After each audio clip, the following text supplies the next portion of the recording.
Hi, this is episode 2 of Apocalypse Keys 2025. And I still haven't figured out an episode, a season title, but we are in the second episode of Lau Francis's Mystery Till We Have Faces.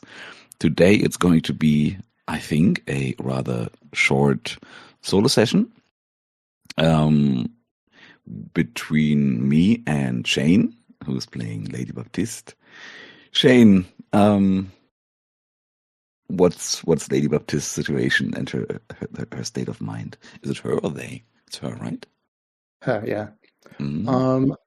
I think she's feeling quite jealous and unaware of her jealousy because she can't accept that she's in love with Rydian, and Rydian and Nia seem to be getting along so well. And so she can't admit to herself that this is what's bothering her, but it's bothering her quite a lot. So she didn't exactly storm off, but there was a little bit of a storming off quality, I guess, as she went off by herself. Yeah.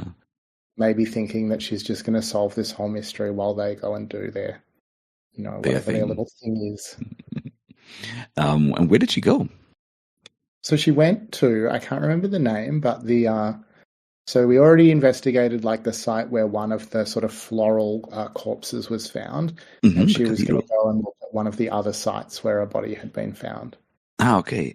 So then let me just remind you of who the other two bodies are. We have Salvador and Ordonez. What? I found it. Salvador Ordonez. Ordonez, yeah, the aged scholar, and he,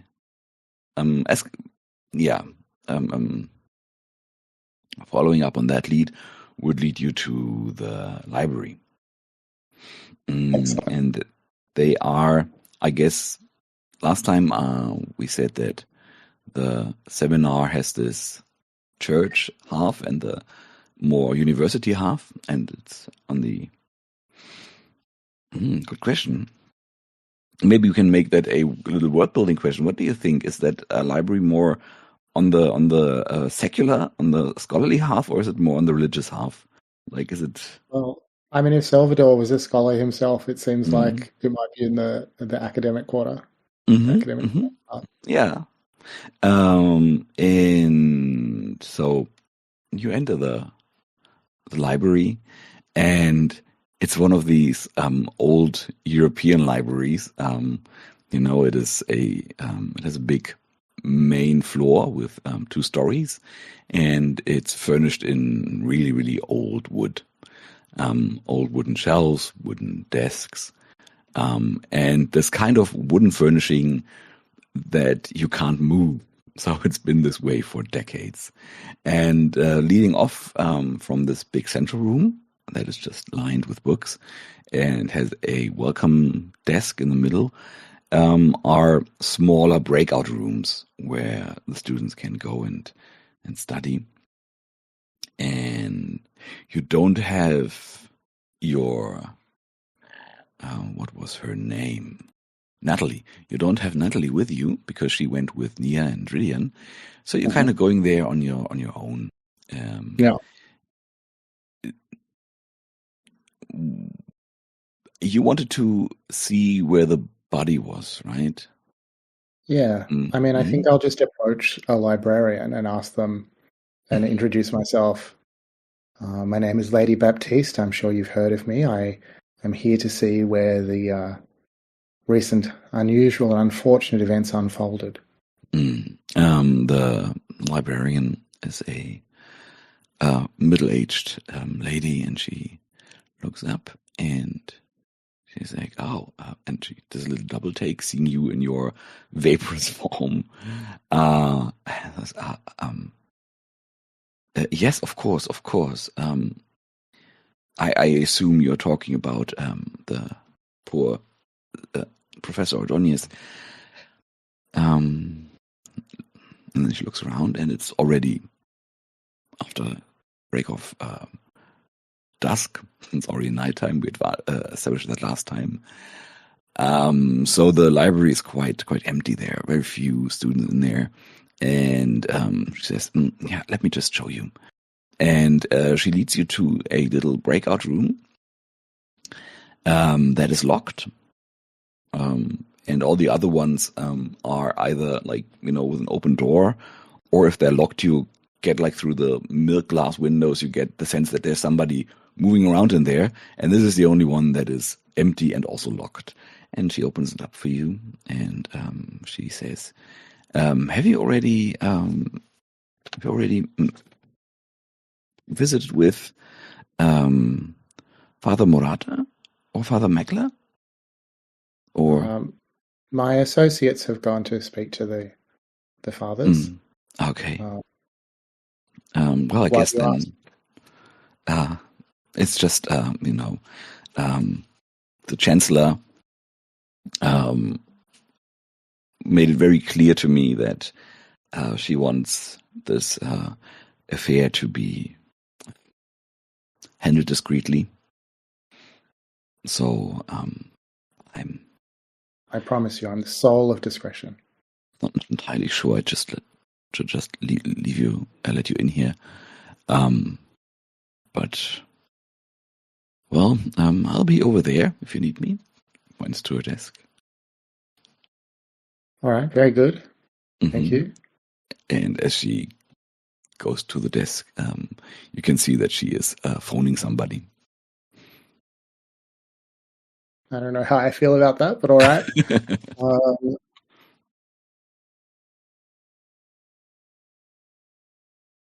So this room is also this is wooden clad furniture, and it has a big old heavy desk in the middle of it with 4 equally heavy metal and wooden chairs.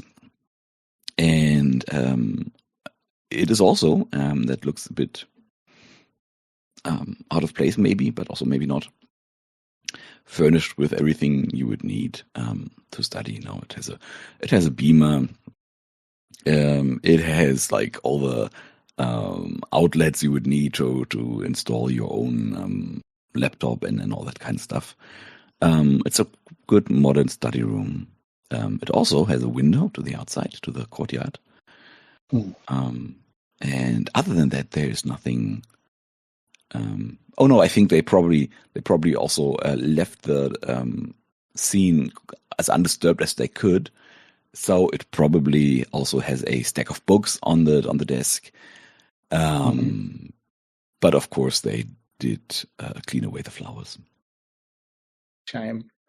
All right. Well, one of Lady Baptiste's powers of darkness is shadow magic, and we haven't seen what that means yet. Yeah. But I think she's just gonna, because it's dusk, so the room must have some shadows in it. Absolutely. So she's gonna command the shadows to show her what she needs to see here. And I am grasping at keys or hoping to grasp keys this way. Very good. Okay. So, are you rolling with witch dice, or do you have your own? Yeah. I'm going to use witch dice. I'm going to use 2 darkness tokens. Then I'll open that too. Oh, and that's a total of 4. That's not great. It's not great. It would take 3 bonds to bring. No, 4 bonds. It's over. So a 7- on grasp keys. When you search for a clue, investigate the signs of the apocalypse, or use your powers of darkness to gather information. Describe how you are doing so. Spend darkness tokens and roll. On 7-, you may choose. You find more than you were ready for. You may choose to mark ruin to uncover a key, but in doing so, the keeper will reveal how you come closer to becoming a harbinger. Oh, that is maybe the most interesting outcome, actually. Obviously, marker. Yeah. No hesitation. What precisely are you doing to find information? So yeah, I literally am commanding the shadows. I think I don't speak to them out loud. It's maybe well, I was going to say gestures, but I'm made of vapor, so I don't know what gesture looks like exactly. But it's a way of sort of summoning the shadows through, thought and intention, and asking them to point out to me what it is here that I need to see. Let me just quickly... because the shadows know what happened here. Yeah. Let me just quickly go through the list of keys to see which one fits here. Mhm. Oh yeah, that is a juicy one. So as you do this, the entire room is cast into darkness. And I'm taking this one because there's also this thing about revealing how you come closer to becoming a harbinger. Do you already have an idea what that means to you to become a harbinger? I know, I don't think so. Okay, so I have freedom of. Then okay, so this entire room is cast in darkness, and through that window, there's one beam of light coming in from a lantern, from a like street light, and this beam of light narrows and narrows and narrows until it is really not just this diffuse shoot of light, but really a focused beam. And this focused beam shines on one particular spot on the desk. And at first you think, oh, it's like some book that it points it towards. And looking closer, you find it is not actually a book, but it is a map that is stuck into in a book. And let me just, there it is. Just strike out the clue.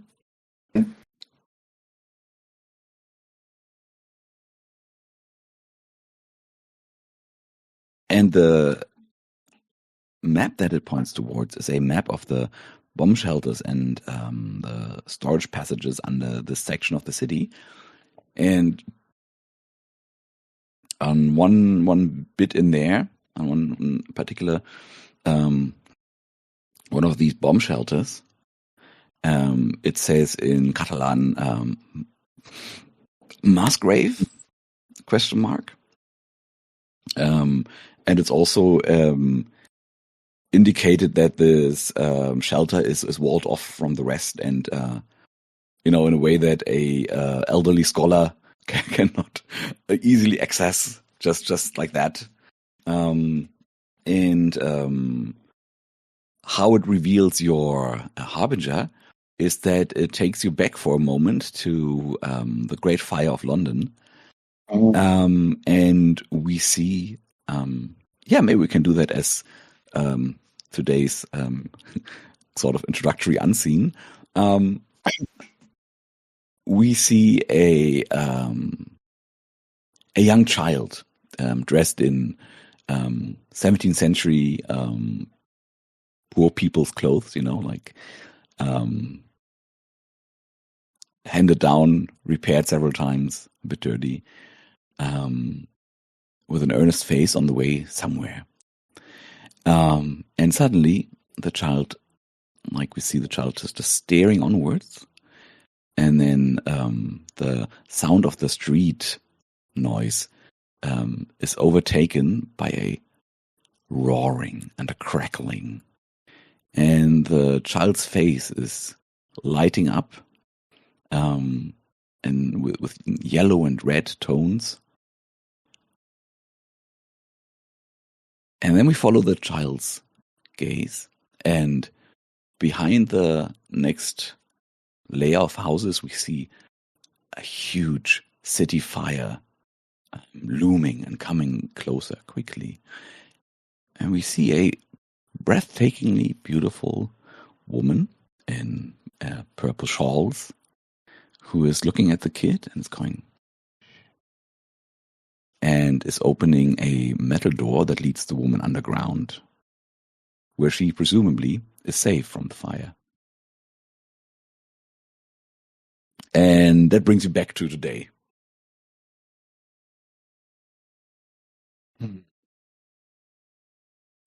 I like this because what it suggests to me is that Lady Baptiste's harbinger form is a great fire that destroys a city, and that's what her destiny is to become. That is cool. That's not what I thought, but it's way cooler than what I thought.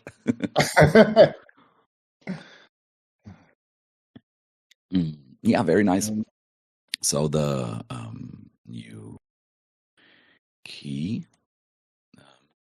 You already put it in. Yeah, I put it in. Thank you. Yeah, I think we were not gonna try to solve the mystery today with just one player. But you can absolutely explore the seminary a bit more, talk to people, maybe grasp keys.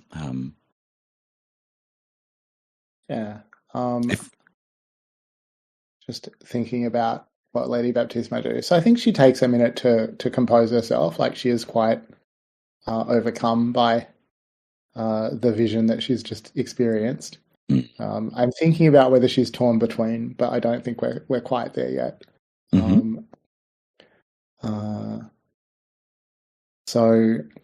She will. Just a second. You may choose a marked rune to uncover a keeper. In doing so, the keeper will reveal how you come closer. Okay, so there's nothing in the move forcing me to give you a condition. But since you like to play towards ruin anyway, how does it make you feel? Distracted, maybe? I mean, I think it maybe emphasizes the loneliness that she's feeling at the moment, that Rydian and Nia went off together. She, it reminds her that in a way she's been alone for hundreds of years, that, that the fire really did separate her from humanity, from other people. And whenever you start making connections, you just eat them up. You just burn everything down for long. Yeah. And in that spirit, you hear voices coming closer to your breakout room, which, of course, in a library is not the usual thing. Then she composes herself quickly. She's not going to let anyone see that she's rattled, and she steps out into the corridor to see who's coming this way. So coming her way are an middle-aged woman with a smart business suit, and an older man with a white priest collar, and just trying to decide which one of the two priests it is. I think I find that one more interesting. And they move towards you in a with a brisk and kind of scandalized pace. And as they reach you, the man, of course, speaks up and says, okay. As a German, doing a German accent is not that easy. I think I'll just not do it. But he speaks with a strong German accent, and he says, "Hello, I assume you are from Division. My name is Father Meckler. This is Chancellor Solaris, and we are wondering what you might be doing here. We do not remember inviting Division to the campus." I'm sorry, do I need an invitation to use the library? The Chancellor is like, as a matter of fact, you do. It is not a public library. It's part of the seminary. Oh, how embarrassing! At this time of the day. Well, since I'm here anyway, is there anything that you'd like to tell me? No, but we would like to know who brought you here. You speak like you know a lot about Division, but you seem to think that we're on call, that we're hired like common contractors. Division has its own agenda, its own ways of finding information. Be that as it may, this is church grounds. You can't just come in here and operate your investigations as you please, without at least coming to us first. No, she says coming to me first. Well, I apologize. I thought this would be more expeditious. I think that Lady Baptiste is just going to go full psycho here. So Lady Baptiste is just going to say to this person, so I have this ruin move, you can't escape the truth. Your hard-earned knowledge can be used as a weapon, and you have learned how to sharpen the truth to its finest edge. You may at any time reveal a dark and terrible secret of an NPC, and then choose. So I would like to reveal a dark and terrible secret about the Chancellor to make her leave me alone. Oh, cool. Shall I just invent a dark and terrible secret, or?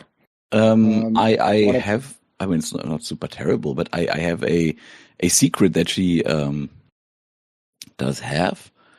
I'm just wondering how we set that up narratively. So you're going for the one ruin version, right? Or the two ruin? Oh no, we're going to mark two ruin. Two ruin. She is annoyed, Lady Baptiste, and Lady Baptiste will not be holding back. So the move says, your hard-earned knowledge can be used as a weapon, and you have learned how to sharpen the truth to its finest edge. You may at any time reveal a dark and terrible secret of an NPC or a PC if invited in a scene. Oh, so the move actually says you invent that, not me. Choose, mark two ruin, you speak in edges and cut mercilessly. They decide, that's me, they accept your words and do as you wish for now, or they offer you another truth at great cost to themselves. So how it reads to me is you invent a dark secret for her, and then I can decide, and that comes with a quest that you give her, and then I can decide that she either does what you tell her to do, or I give you a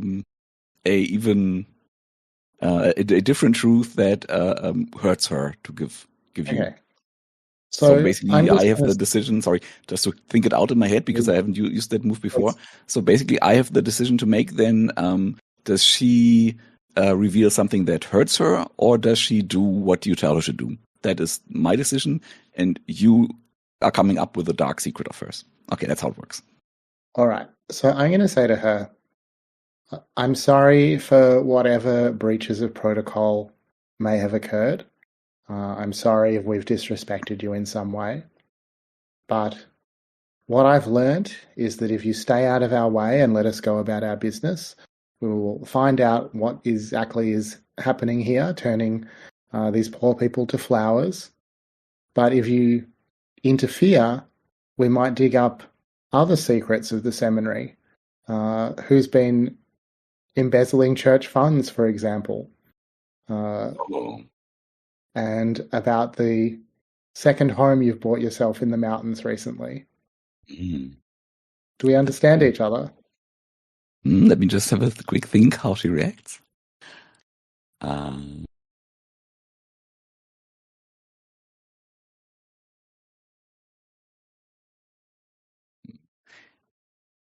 going to take the first option, but just because I can't come up with any other juicy secrets. And then she she looks at you, and she looks at Father Meckler, and she says, "All right, you do what you must. Please be discreet. Come, Philip." I am the soul of discretion. And Father Meckler is seemingly kind of torn for a moment between being very curious about you, and also being kind of keen to assert his own manliness in the situation. So he will protest and then go like, "You can't talk to the Chancellor like that." Father, do you know what I have No, I don't want to use the same move against the father right away. It's really a little much. You could use the one ruin version. Well, actually, I've maxed out my ruin track, so I'm going to clear my ruin Oh, track and take an advance. I think then you get your ruin advance right now. I'm going to That's take a interesting. new ruin move. Uh-huh. And the ruin move that I'm going to take is the corridor of Oh, doors, yeah. which I Do you, think is awesome. would you mind reading it? Um, Like to yes, be with good for my Division. voice today. Oh, sure. You've been with Division long enough that they trusted you with a secret. Over the years, Division has managed to collect ancient doors of power and place them within a metaphysical space of highly volatile energy. Each door exists within a fluctuating state of open and not open, locked and unlocked. Only the most powerful in Division know that the Harbinger within you can access these doors. They watch you with great interest. When you allow the Harbinger within you to access the corridor of doors, unlock a door. And then there's a list of maybe 8 or so doors, each with a terrifying creature within it that has, particular powers and domains, And like then the I Door of the remember from Sky. the book that the move actually goes on for longer. I don't know why it's I think cut that's off here. right. Let me just quickly look that up. Mm-hmm. The shade. So, and it goes on in the book to say, so when you unlock the Harbinger within you to access the corridor of doors, unlock a door. We have the door of the Spider Lord, of webs and cunning, of patience and guile. We have the door of the Veiled One, of spite and rage, of whisper and blade. We have the door of the Scaled Princess, of serpent and monsoon, of thunder and flood. The door of the Black Prince, of plague and despair, of swarm and ichor. The door of the twin moons, of gravity and stars, of darkness and void. The door of the broken mother, of oaths and strength, of war and conquest. The door of the blood queen, of pain and torture, of love and hate. When you have unlocked a door, choose. Mark one rune. Whatever is behind the door is unleashed. You cannot completely control what happens next, but you are given a fleeting opportunity to bargain with whatever comes through. The door will disappear from the corridor and reappear somewhere in the world. That is so cool. Cross it from the list. When the corridor of doors is empty, lose access to this move and choose another. Or Mark 2 rune. Whatever is behind the door acknowledges your power and control and sees you for the fearsome harbinger you will become. And they will obey your commands for a time before returning to the corridor of doors. Nice. Okay, so yeah, you can of course also read the father to filth, but you can also just like leave him standing. Yeah, I think that I'm just going to say, Father, if I had your dirty laundry, I would think twice before getting in my way, and then just leave. yeah, he gets pale Like and literally, because I'm vaporous, just like waft through them. oh, cool, and he's like standing there like schoolboy, and then looks around, looks at the receptionist or the librarian rather. Librarian like looks away, and then he like straightens his collar and storms after the chancellor.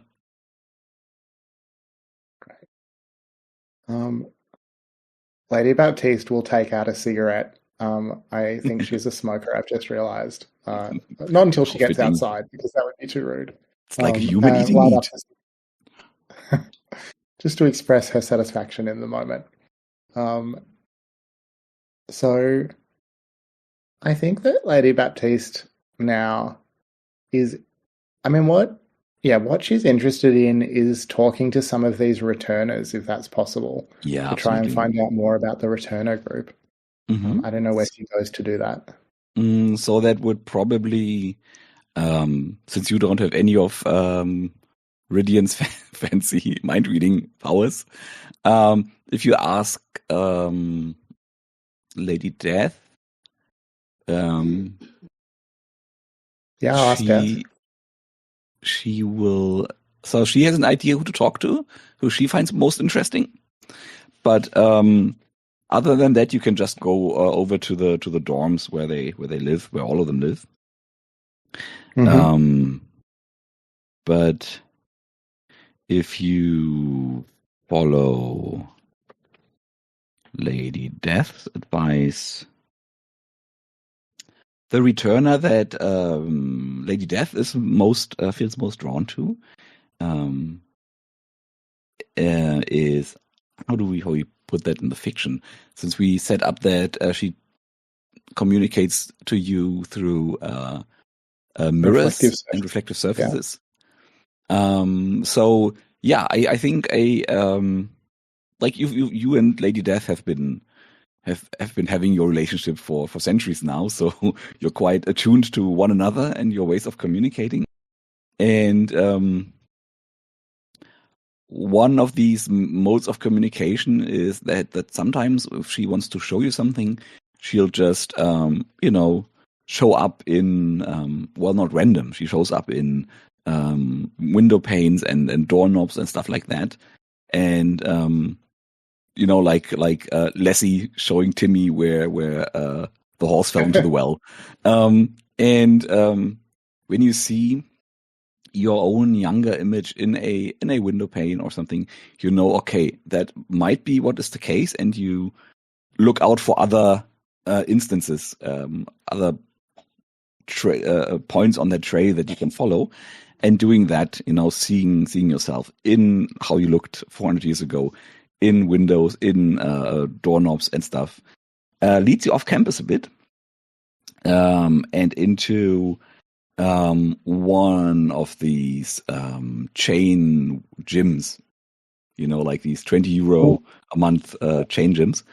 And in there, in the midst of the neon light and the sweating bodies, I mean, it's maybe 10, 11 o'clock now in the evening, so it's also not that crowded anymore.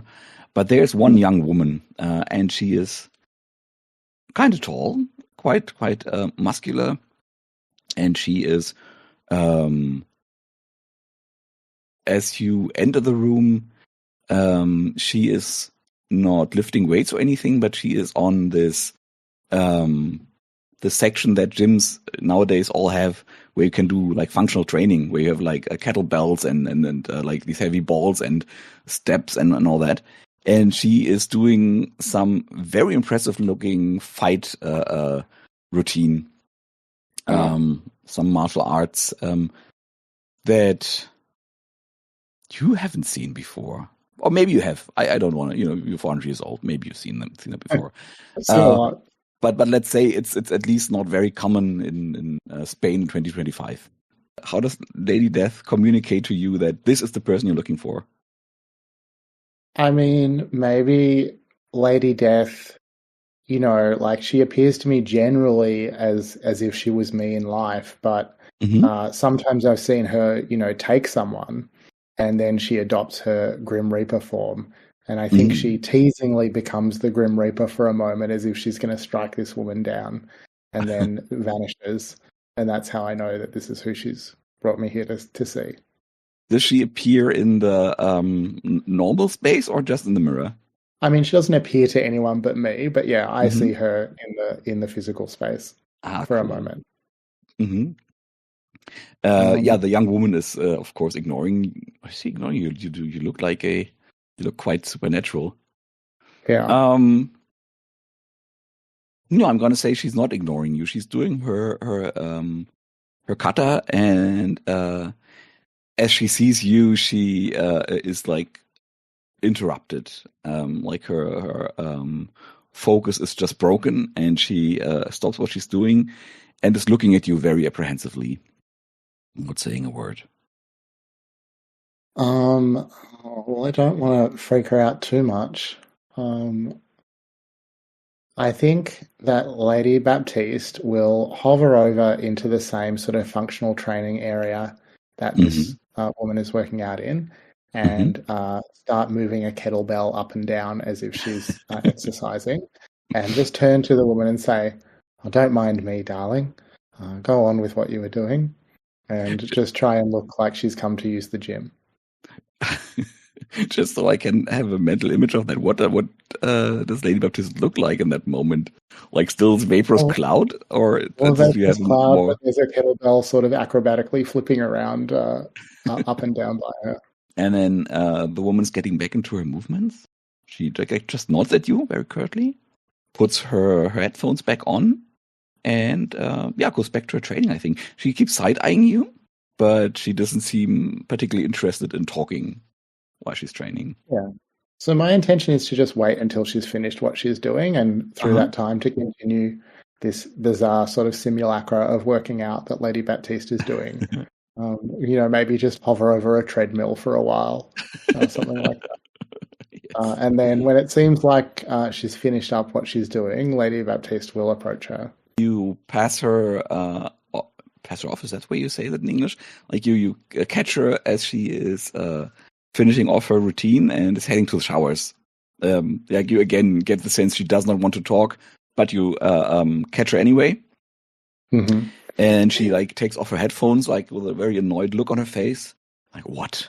What do you want? I understand that you're one of the returners from the father's program. So, how can I help you? Well, you must know that some members of your program have experienced some very unfortunate events recently. I and my friends are investigating to try and make sure that this does not happen again. I wondered if I might ask you some questions. Sure. Since you're already working out anyway, and she makes her way towards the lockers, apparently kind of expecting you to follow. You Sure, I follow. won't stop her day for you. Yeah, that's fine. Hmm. So now I've got to think about what I actually want to ask her, which I hadn't really considered. Um, You get the sense, so though, maybe yeah, through Lady Death, that there's a huge stank of death on that woman, like you would yeah. usually find on a professional mercenary or soldier who's seen a few wars. Well, I think maybe I'm gonna ask her like, how was it for you? Like, what was it that happened that brought you to the program? It was fine, she says. Oh, yes. Yes, I see that you've adapted very well. Were you so interested in martial arts before? I don't know what that has to do with anything. Well, tell me about the program. Have you found it useful? Sure, I guess if you like to talk all day and paint pictures, then it's amazing. Yeah, really amazing. And as she's Yeah. doing that, she's like undressing, getting ready for the shower. And like, you want to come to the shower, or are you going to Yeah, be I'll here when take I'm my back? clothes off and hang it in the locker room and just Hmm. head into the shower as a vaporous cloud. We can keep talking. Um, and what about Father Murata? How do you find him? Do you trust him? Oh, that's a good question, actually. She has to think on that for a second, and then eventually she says, "Yeah, I think he means well. Um, I'm not really sure he knows what he's talking about, but he's a well-meaning white guy. If you catch my drift." Uh, have you ever killed anyone? I did what I had to. Indeed, I didn't indeed. did I didn't ask to get into the situation I was in. Well, I didn't ask to be a vaporous cloud either, so I promise that I understand. Yeah. Uh, Have you killed somebody? I've killed all kinds of things, people, monsters. If Same you live here. as long as I have, but you can't really help it. So you know how that is, and you know that it's something you don't particularly want to talk about with random strangers, don't you? That's, well, I mean, I like to talk, but obviously people differ. So I think I'm going to grasp keys here by just saying, Hmm. but there is something that you want to tell me, isn't there? And Lady Baptiste thinks that she knows something that's relevant to this situation, and she's going to spend some darkness tokens. Mm-hmm. And how am I doing for darkness tokens? Oh, I've only got 2, but I have been feeling ignored or unimportant, so I'm going to take 2 more for that Yeah. and roll with it. Okay, surely I'm going to do better this time than last time. So I'm rolling again 2d6 plus 2. That's a 12. Shit. So what does that look And like? again, too much. Oh no, I mean, you could spend two things. I'm okay with a significant complication, cost, or fallout. Okay, so in the 11 plus, you uncover a key, but there's a significant complication, cost, or fallout.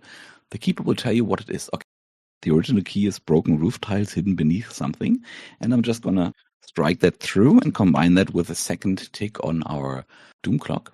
As you say that, the building starts to shake, and the tiles from the shower that you're in start to come off in the movement.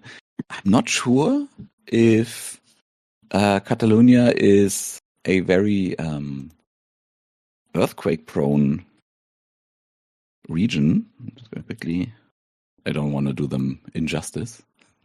So I'm just going to quickly Google that. So it's not considered an earthquake-prone region. Okay, it does have some seismic activity, mostly low to moderate in intensity. It's one of these minor tremors that is happening. And since they are not a everyday occasion, but they do happen occasionally, I think the house itself is built to withstand that. So you're not in any immediate danger.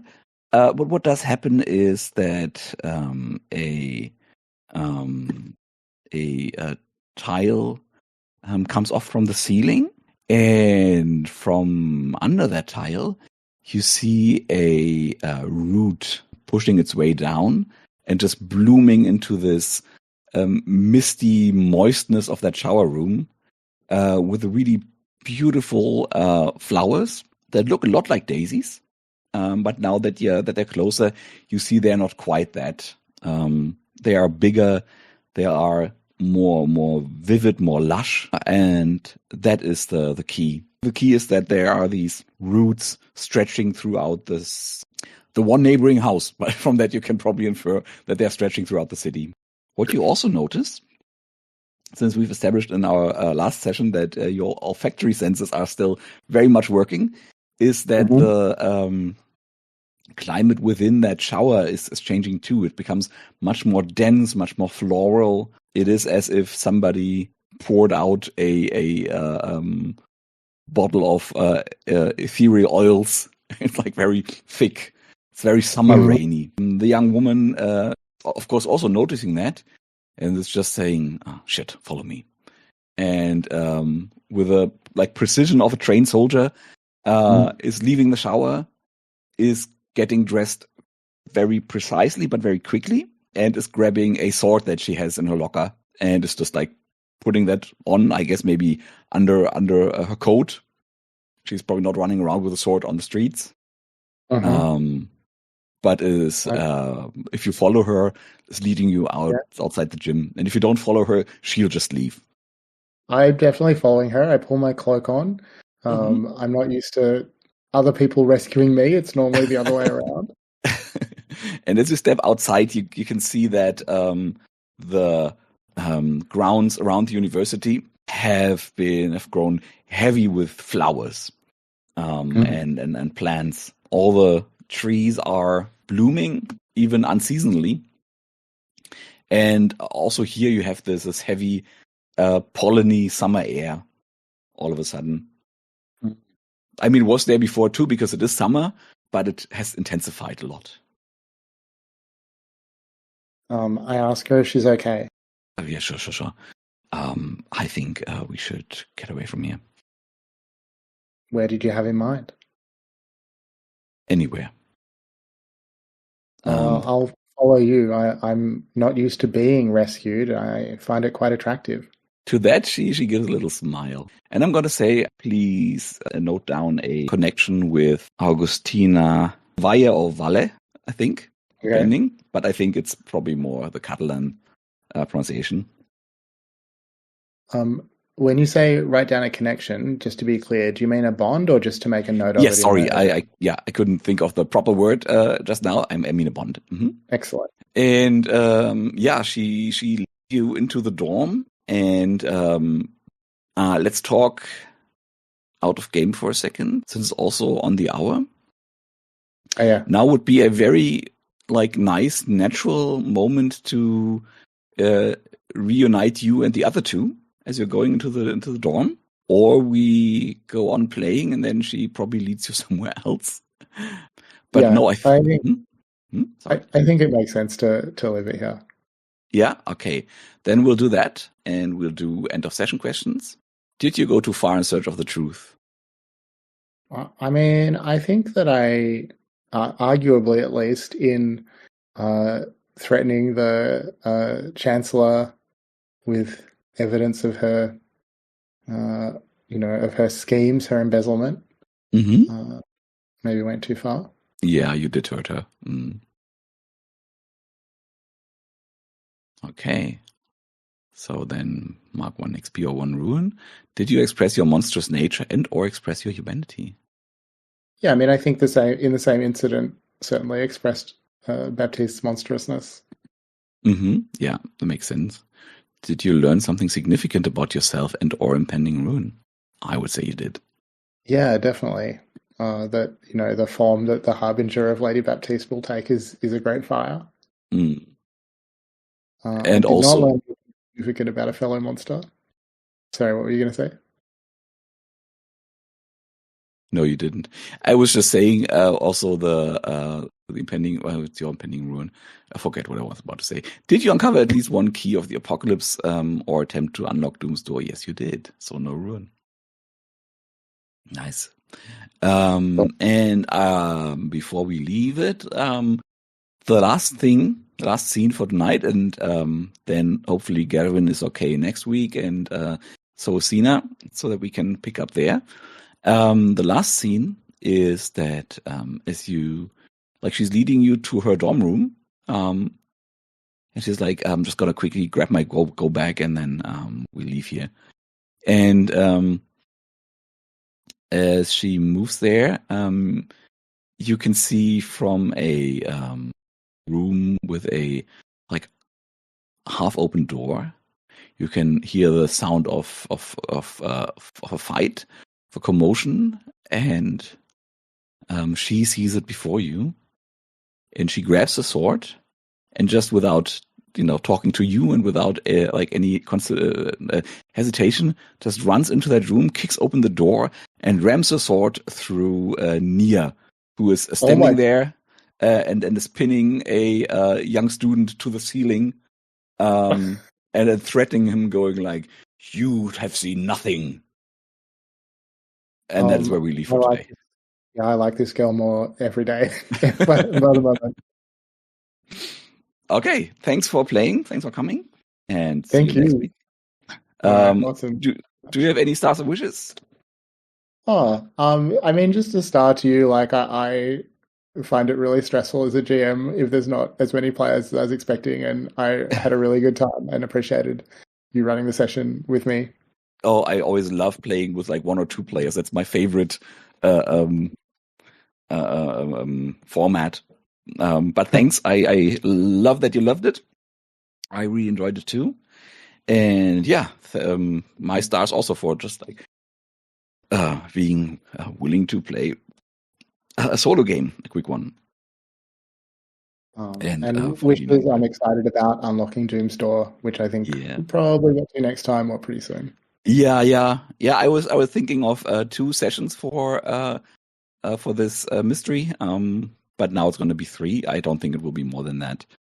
And I'm thinking, because I do have as I said in the beginning, I think before I started recording, that I have a quite ambitious plan of mysteries that I would like to go through, and maybe we can take stock halfway through and decide if we would rather play longer or play fewer mysteries that I wanted to play, because I don't think that I can push them all in But I have this nice like row of things that I would like to do, and I don't think a quarterly is actually enough for that.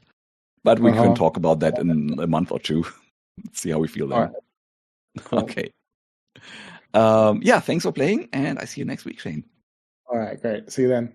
Bye.